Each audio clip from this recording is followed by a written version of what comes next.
Hello students, তোমরা দেখছো LRNR classes সঙ্গে আমি সুকান্ত। আজকে আমি তোমাদের ক্লাস 4-এর আমাদের পরিবেশ এই বইটির চ্যাপ্টার নম্বর 6 প্রকৃতি সম্পর্কে মানুষের অভিজ্ঞতা এই চ্যাপ্টারটি পড়াবো।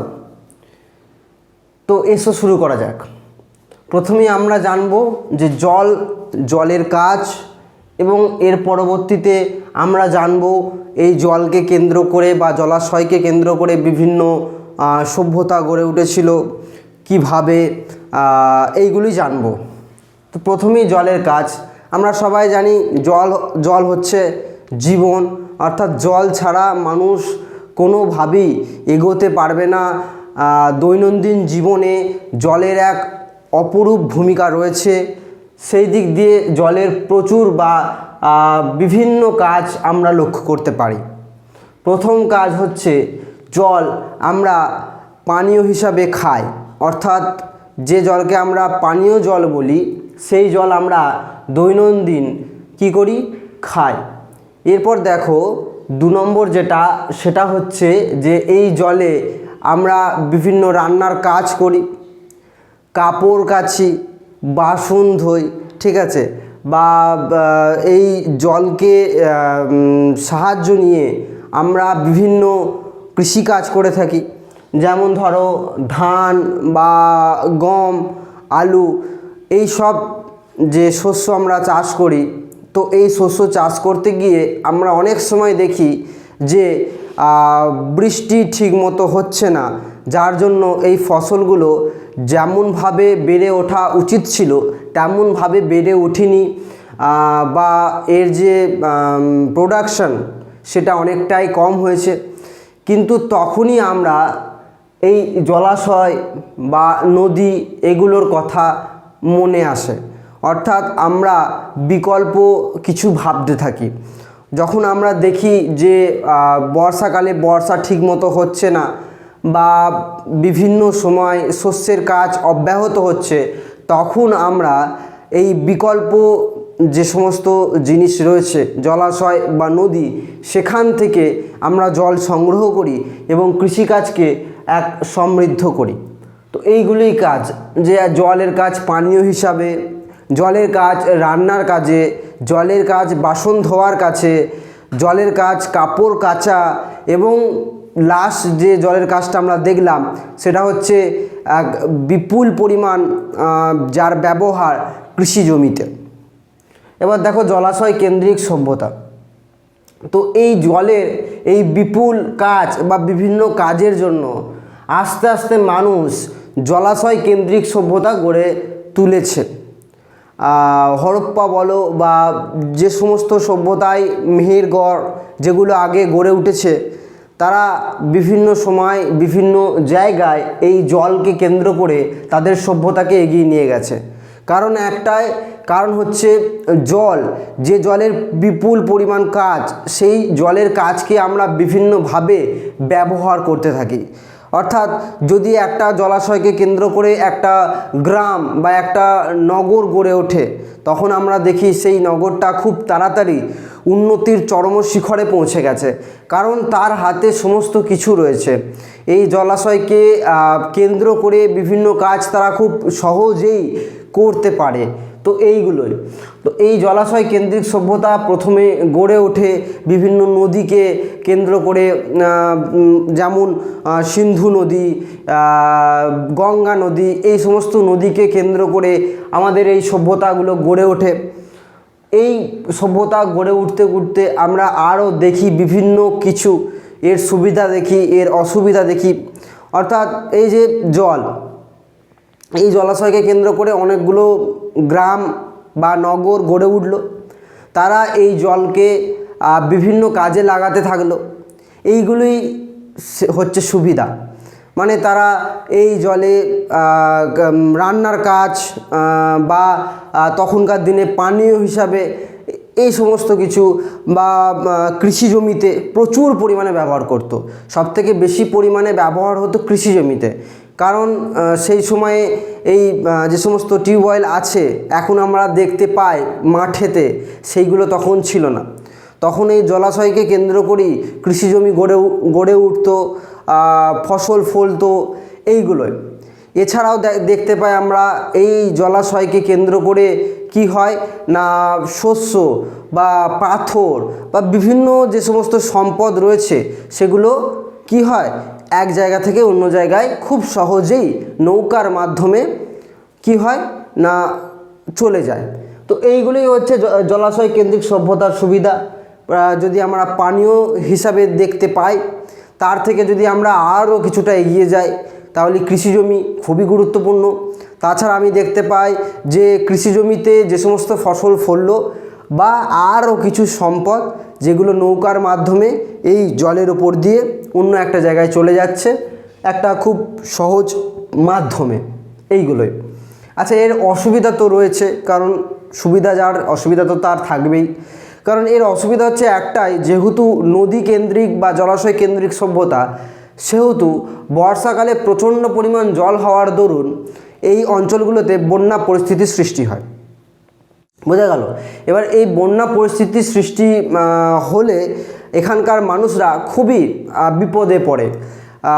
সেখানকার গ্রাম একের পর এক গ্রাম ভাসিয়ে নিয়ে যায়, এই সমস্ত কিছু হতে থাকে। তারা ওই জন্যে আরও কিছুটা উন্নতভাবে ওই জলাশয়ের ওপর মাচা বেঁধে থাকতো, যাতে এই বন্যা পরিস্থিতিকে কিছুটা পরিমাণ এড়ানো যায়। তাছাড়াও আমরা দেখতে পাই এই বন্যা যে ব্যাপারটা, এটাকে তারা বিভিন্নভাবে রুখত। যেমন বাঁধ তৈরি করে, তখনকার সময়ে বাঁধ কী রকম ছিল? তখনকার সময়ে বাঁধ ছিল মাটি দিয়ে বাঁধ তৈরি হতো। এরপর যত সভ্যতা এগোতে থেকেছে তত মানুষ নিজেকে উন্নতি জায়গায় নিয়ে গেছে। মাটি থেকে এরপর ইট পাথর, এখন তো আবার কংক্রিটের ড্যাম বা বাঁধ আমরা দেখতে পাই। তো প্রথমে এটা ছিল মাটি, এরপর এই যে বন্যা পরিস্থিতির সৃষ্টি হলো, এটারও একটা সুবিধা রয়েছে। কারণ আমরা দেখতে পাই এই বন্যা পরিস্থিতির ফলে একের পর এক গ্রাম ভেসে চলে গেছে ঠিকই, কিন্তু অপরূপভাবে যে কৃষি জমিগুলো রয়েছে সেগুলোর ওপর পলি পড়েছে। আর আমরা সবাই জানি পলি পড়া একটা মাটির পক্ষে খুবই ভালো, সেই মাটিটা উর্বর হয়ে যায়, সেই মাটিতে বিভিন্ন ফসল খুব ভালো পরিমাণে উৎপন্ন হয়। তো এটাও একটা সুবিধা। তাহলে সুবিধা অসুবিধা খুব সুন্দরভাবে আমরা দেখলাম। এবার আমরা দেখব আগুনের ব্যবহার। তো প্রথম অবস্থায় আমরা যদি দেখতে পাই, যখন মানুষ লোহার ব্যবহার জেনেছে বা জানতো না, সেই সময়ে আগুনের ব্যবহারটা মোটামুটিভাবে শুরু হয়। এবং এই আগুনের ব্যবহারে আমরা যদি দেখতে পাই যে আগুনের ব্যবহারের আগে মানুষের এক অবস্থান ছিল, আগুনের ব্যবহারের পরে মানুষের আর এক অবস্থান আমরা লক্ষ্য করতে পারি। তো যেহেতু ব্যবহারের আগের ব্যবহারের পরে দুরকম আমি লিখেছি, কারণ দুটোই আমরা দেখব। ব্যবহারের আগে কি ছিল? ব্যবহারের আগে মানুষ নিরাপত্তাহীনতায় ভুগত। অর্থাৎ আমরা যদি দেখতে পাই যে বনাঞ্চলকে কেন্দ্র করে কিছু উপজাতি সম্প্রদায় বসবাস করত, সেখানে তারা তাদের নিত্যদিন যে সংগ্রাম সেটা চালিয়ে যেত। কিন্তু এই যে প্রতিকূল একটা অবস্থান, সেটা হচ্ছে আগুনের ব্যবহারের আগে, অর্থাৎ তারা নিরাপত্তাহীনতায় ভুগত। কেননা যখন রাত হতো তখন যেহেতু আগুন নেই বা আগুনের ব্যবহার তারা জানতো না, তাই জন্য চারিদিকটা অন্ধকার হয়ে যেত। খুব সহজেই বিভিন্ন পশু, বাঘ, সিংহ বা হাতি, এদের কবলে মানুষ পড়তো এবং প্রায় দিন দেখা যেত যে মানুষ মারা গেছে এদের কবলে পড়ে। তাহলে ফার্স্ট পয়েন্ট এটাই যে তারা নিরাপত্তাহীনতায় ভুগত। রাতের অন্ধকারে তাদের যে ক্ষতি সাধন হতো সেটা অনেকটা পরিমাণে, বিপুল পরিমাণে আমরা দেখতে পেতাম। তাছাড়া আমরা দেখতে পাই যে আগেকার মানুষ, অর্থাৎ যখন মানুষ আগুনের ব্যবহার শিখিনি বা জানতো না, তখন তারা যে মাংস সংগ্রহ করত পশুদের বা পাখিদের দিক থেকে, তারা সেই মাংসকে কাঁচা খেত। ঠিক আছে, এই যে কাঁচা খেত, তাছাড়া রাতের অন্ধকার প্লাস শীতকালে যেহেতু আগুনের ব্যবহার তারা তখন জানতো না, তাই শীতকালে তারা এই যে ঠান্ডার পরিস্থিতি, এই পরিস্থিতির সাথে প্রচণ্ড পরিমাণে এক অস্বস্তিতে পড়তো তারা। কারণ শীতকাল, একটা বনাঞ্চল, সেখানে রাতের অন্ধকার, প্লাস পশু পাখির আক্রমণের ভয়, তার সাথে শীতকালে ঠান্ডার এক বিপুল পরিমাণ প্রভাব, এই সবকে নিয়ে তারা একটা হতাশার শিখরে চলে গেছিল। ঠিক যখন চকমকি পাথরে ঘষে তারা আগুনের ব্যবহার শিখল, তারপর থেকে তাদের জীবনের বা জীবনযাত্রার পরিবর্তন আমরা লক্ষ্য করতে পাই। কিভাবে না, আগে যখন মানুষ কাঁচা মাংস খেত তখন মানুষের প্রচুর পরিমাণে রোগ হতো। কেননা যেহেতু কাঁচা মাংস খাচ্ছে, সেহেতু সেই কাঁচা মাংসে প্রচুর পরিমাণে জীবাণু অ্যাটাক করতো, আর সেই মাংসকে যখন তারা কাঁচা খেত তখন সেই জীবাণু তাদের শরীরের মধ্যে চলে যেত। দ্বিতীয়ত, এই যে হজমের ব্যাপারে আমরা লক্ষ্য করতে পারি, যেহেতু তারা কাঁচা মাংস খাচ্ছে সেহেতু একটা হজমের প্রবলেম লক্ষ্য করা যাবে। এটা পরিবর্তন ঘটলো আগুনের ব্যবহারের পর। অর্থাৎ যখন তারা আগুনের ব্যবহার জানলো, তখন তারা রান্না করতো কি না, রান্না তারা করতো না, তারা যে পশু পাখির দিক থেকে মাংসটা সংগ্রহ করত, সেই মাংসটাকে তারা ঝলসে খেত। যদি আমরা উদাহরণ নিই যে একটা সিংহ বা একটা বাঘের তারা মাংস সংগ্রহ করেছে, তাহলে আগে কি হতো, তারা সেই কাঁচা মাংসটাকে খেয়ে নিত, যার প্রভাবে তাদের প্রচণ্ড পরিমাণে বিভিন্ন প্রকার রোগ বা প্রচুর পরিমাণে তাদের বিপদের সম্মুখীন হতে হয়েছে। পরবর্তীকালে আমরা দেখতে পাই যে সেই কাঁচা মাংসকে যখন তারা ঝলসে খেলো, তখন সেই জীবাণু ওই আগুনের দ্বারা বিনষ্ট হলো। প্লাস যেহেতু তারা ঝলসে খাচ্ছে, তাই ওই মাংস নরম হলো, তাদের হজমে সাহায্য হলো। তো এইগুলোই হচ্ছে আগুনের ব্যবহারের পর তাদের জীবনযাত্রাকে পাল্টে দিয়েছিল বিপুল পরিমাণে। ওই যে দুটো দিক দেখলাম, যে আগে জীবাণু অ্যাটাক করতো, এখন যেহেতু আগুনের সাথে তারা এটাকে সামঞ্জস্য করে নিয়েছে, তাই জীবাণু অ্যাটাকটা হয় না, প্লাস হজমের সাহায্য হয়।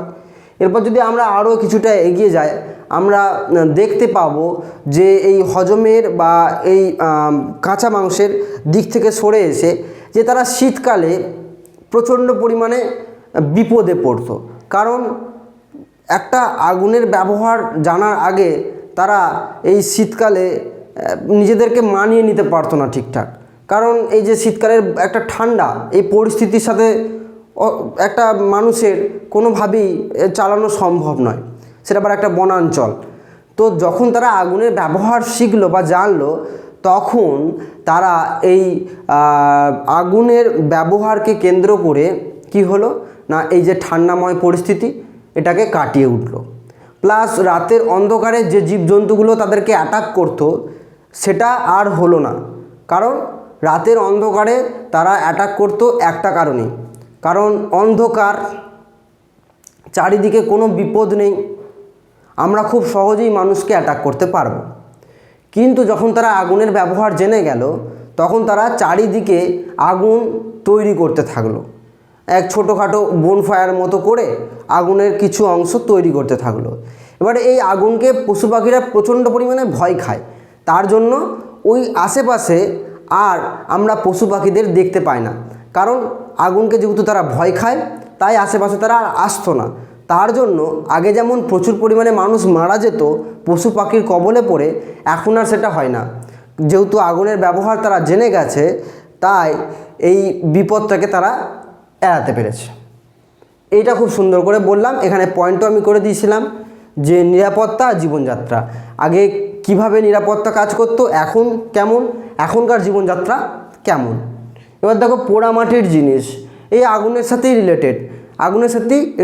কারণ আগে মানুষ বিভিন্ন জায়গা বা পাত্র এর একটা সমস্যায় পড়তো, কিন্তু যখন তারা এই মাটিকে আগুনের সাথে একটা সঠিক প্রক্রিয়ায় ব্যবহার করলো, তখন তারা দেখতে পেল যে যে জিনিসটা তৈরি হয়েছে সেটা অনেকটা পরিমাণে শক্ত, আর আমরা এটাকে দীর্ঘদিন ধরে খুব ভালোভাবে ব্যবহার করতে পারবো। এই যে পোড়া মাটির পাত্র, যেমন মাটির কলসি, মাটির হাঁড়ি, এইগুলোতে তারা বিভিন্ন রান্নার কাজে লাগাতো, ঠিক আছে। তাছাড়া এই যে মাটি, এই মাটিকে পুড়িয়ে ছোট ছোট আকারের ইট তৈরি করতো তারা। এবার এই ইটকে তারা বাড়ি তৈরির কাজে লাগাতো।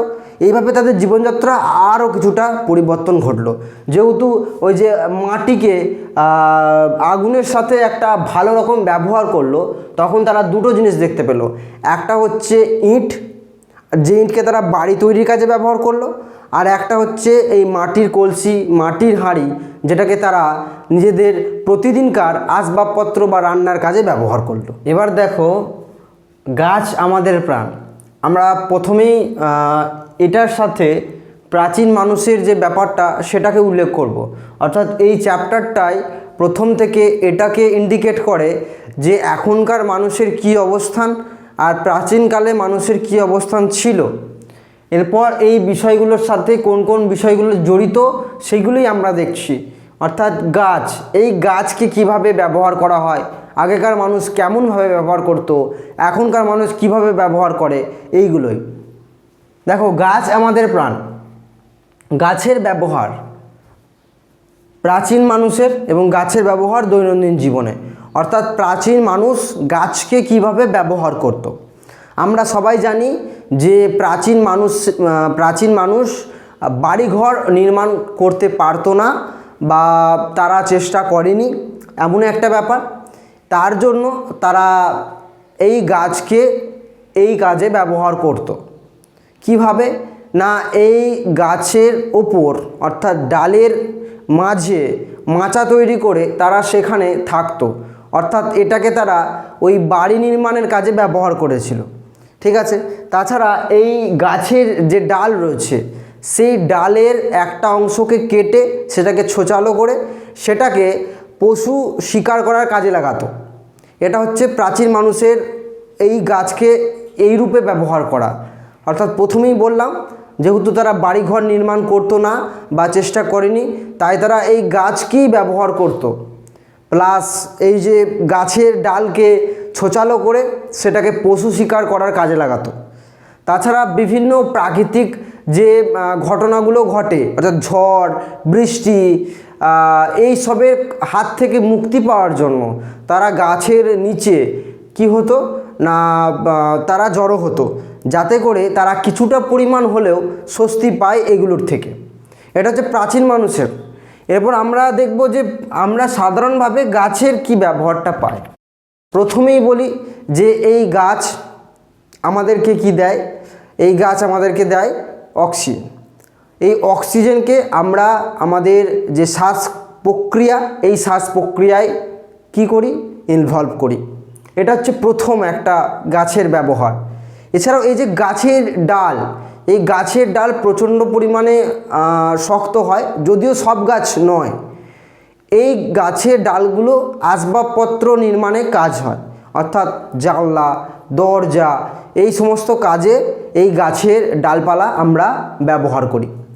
তাছাড়া আমরা দেখতে পাই যে কিছু গাছ রয়েছে যে গাছের পাতা দিয়ে আমাদের যে খাওয়ার যে পাত্র সেটাকে বানানো হয়, যেমন শাল গাছের পাতা দিয়ে। ঠিক আছে। তো এইগুলো এছাড়াও আমরা দেখতে পাই এই গাছকে বিভিন্ন প্রকার কাজে ব্যবহার করতে। অর্থাৎ আমরা বনাঞ্চলে গেলে দেখতে পাবো কিছু এমন গাছ রয়েছে যেগুলোর ঔষধি গুণ রয়েছে, অর্থাৎ সর্পগন্ধা, শিংকোনা, তুলসী, বাসক এই সমস্ত গাছের ঔষধি গুণ রয়েছে। অর্থাৎ এই গাছগুলো থেকে ঔষধ তৈরি করা হয়। তো এটাও একটা গাছের ব্যবহার। তো এইগুলোই যে একটা গাছ থেকে আমরা পাই অক্সিজেন, বা একটা গাছের নিচে আমরা আবাসস্থল নিতে পারি।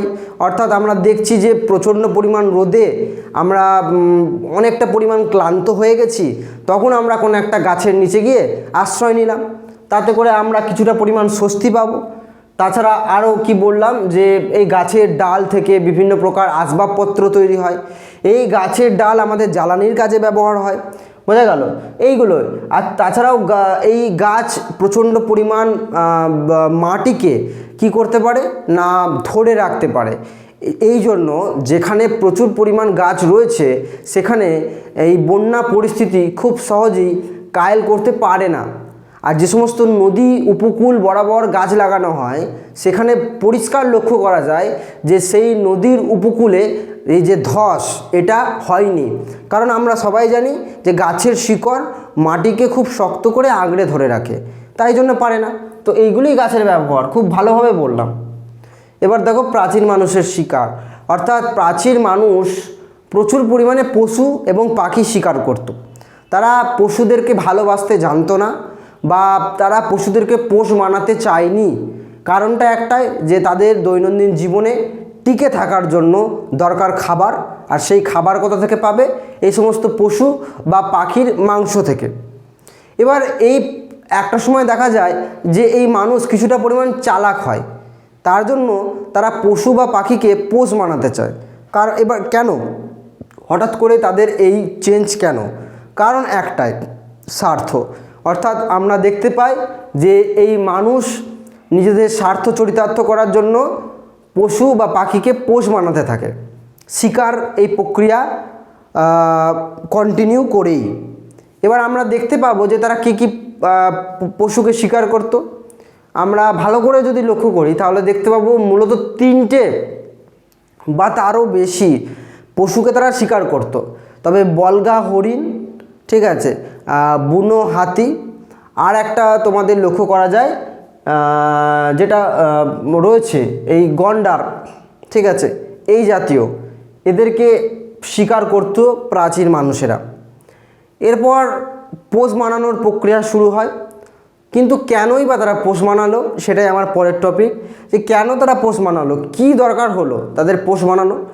কুকুর, আমরা সবাই জানি কুকুর একটা বাড়িতে থাকলে সেই বাড়ি একটা আত্মরক্ষা বা প্রোটেকশানের কাজ হয়। তো সেই জন্যই তারা কুকুরকে প্রথম থেকে এই কাজেই লিপ্ত করে। হাঁস মুরগি, আমরা সবাই জানি যে হাঁস মুরগি থেকে আমরা ডিম পাই, যে ডিম আমাদের দৈনন্দিন কাজে বা খাবারে আমরা ব্যবহার করি। তাই জন্যই হাঁস মুরগিকে পোষ বানালো, যাতে করে আমরা একটা সময়ে প্রচুর পরিমাণে এই জাতীয় যে প্রোডাকশান আমরা পাই। শুধু যে খাবো তাও নয়, আমরা এই ডিম বা হাঁস মুরগির মাংস থেকে আমরা বিপুল পরিমাণ পয়সা টাকা ইনকাম করতে পারি। এবার গরু বা ছাগল এদের যে দুধ বা এদের যে মাংস, এইটা একটা সময়ে কি হয়, প্রচুর পরিমাণে আমরা লক্ষ্য করতে পারি। তখন থেকে এই গরু বা ছাগলকে পোষ মানাতে থাকা হয়, যাতে করে আমরা দুটো কাজ একসাথে করতে পারি, আমাদের নিজেদের চাহিদা পূরণ করতে পারি, গরু বা ছাগল এর দুধ বা বিভিন্ন জিনিস সংগ্রহ করে, চামড়া বা জাতীয়। এরপর আমরা এটাকে নিজেদের কি বলবো ব্যবসা এই কাজেও ব্যবহার করতে পারি। অর্থাৎ আমাদের ছোটোখাটো একটা ব্যবসা রয়েছে, সেখানে আমরা গরু ছাগল পুষেছি, এই গরু ছাগলের মাংস বা দুধ এই জাতীয় কিছু বা চামড়া আমরা কি করব, বিক্রি করে একটা টাকা ইনকাম করব। এবার দেখো এগুলো হচ্ছে তোমার যন্ত্রাংশ বা টুল, যেগুলো আমরা ব্যবহার করি, যার দ্বারা আমরা খুব সহজেই কোনো একটা কাজকে সহজ করতে পারি। যেমন এই টুল আর যন্ত্রপাতি বা অস্ত্রশস্ত্র, এদের মধ্যে পার্থক্য রয়েছে। অস্ত্রশস্ত্র বলতে শুধুমাত্র হাতিয়ারকেই বোঝায়, বিভিন্ন শিকার বা তারও যে সমস্ত জায়গা আমরা লক্ষ্য করতে পারি, সেখানে এই যন্ত্রাংশ আর ওই যেটা বললাম আর কি, টুল আর ওই যে হাতিয়ার দুটো আলাদা। টুল আমরা দৈনন্দিন কাজে কোনো একটা কাজকে সহজ করার জন্য ব্যবহার করি, আর হাতিয়ার বা অস্ত্রশস্ত্র যেগুলো আমরা প্রোটেকশন বা কোনো একটা জিনিসকে মানে নেবো বলে ওইটাকে ব্যবহার করি। এই যে লগি বা আঁকছি, এটার কী ব্যবহার? এটার ওই ব্যবহার যে একটা আম গাছে আম ঝুলছে, এবার আমরা কি করব, আমরা ঢিল মারবো না? ঢিল মারলে তো আমাদের পাশে থাকা কোনো ছেলের বা যারা রয়েছে তাদের মাথায় এসেও তো লাগতে পারে, তাহলে কেন ঢিল মারবো? ওটা তো সঠিক প্রক্রিয়া হলো না। বা তাহলে আমরা কি বলবো বাঁদরকে যা গিয়ে ওই আমটা পেরে নিয়ে আয়, সে কি যাবে? না, তাও তো নয়। তাহলে আর কি, তাহলে আর কিচ্ছু নয়, এই টুলটা ব্যবহার করব, লগি বা আঁকছি, যেটা কখনো আমরা লক্ষ্য করতে পারি বেশিরভাগ সময়ে কি দিয়ে তৈরি, কাঠ দিয়ে তৈরি, ঠিক আছে, বা বাঁশ দিয়ে তৈরি। এই পাথর বা পশুর হাড়, পরে লোহা বা ব্রোঞ্জ। এটা কি? এটাও একটা টুল। কি টুল? না, শিকার করার টুল। আগেকার মানুষেরা শিকার করার জন্য কি করতো? একটা যন্ত্র বা একটা অস্ত্র ব্যবহার করত। সেটা কি? সেটা ওই ডাল থেকে শুরু, বললাম না, সেই ডাল, সেই গাছের ডালকে ছোচালো করে সেটাকে পশু শিকারের কাজে লাগাতো। এর পরবর্তীকালে আমরা দেখতে পাই পাথর, তার সাথে পশুর হাড়। মানে এই পাথরকে প্রথমে ভোঁতা, মানে ভোঁতা অংশ, এই পাথরকেই কাজে লাগাতো প্রথমে। তারপরে এই পাথরকে ছোচালো করতে শিখলো, ছোচালো করে সেটা আরও ভালো ব্যবহার করার দরুন এটা পশুর হাড় চলে এলো।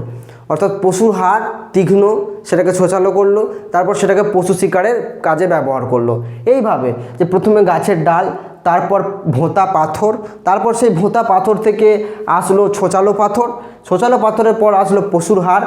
এরপর আমরা দেখতে পাবো যে বিভিন্ন যে ধাতু তার ব্যবহার, অর্থাৎ লোহা, ব্রোঞ্জ, এই সমস্ত। এরপর এই লোহা বা ব্রোঞ্জ এর থেকে কি করবে? ছোচালো একটা অস্ত্র বানাবে, সেটা আরও ভালো হবে পশু শিকার করার জন্য। আজকের ক্লাসে এই পর্যন্তই। আশা করি তোমরা বুঝতে পেরেছো। যদি তোমাদের কোনো জায়গায় অসুবিধা থাকে তাহলে তোমরা অবশ্যই আমাকে কমেন্ট করবে, আমি তোমাদের রিপ্লাই দেওয়ার চেষ্টা করব। আর এই ক্লাস থেকে যদি তোমাদের নোটস, পিডিএফ বা এমসিকিউ এগুলোর দরকার থাকে তাহলে তোমরা অবশ্যই আমাদের ওয়েবসাইট www.lrnr.in এই ওয়েবসাইটে যাবে এবং সব কিছু নিয়ে নেবে। ধন্যবাদ।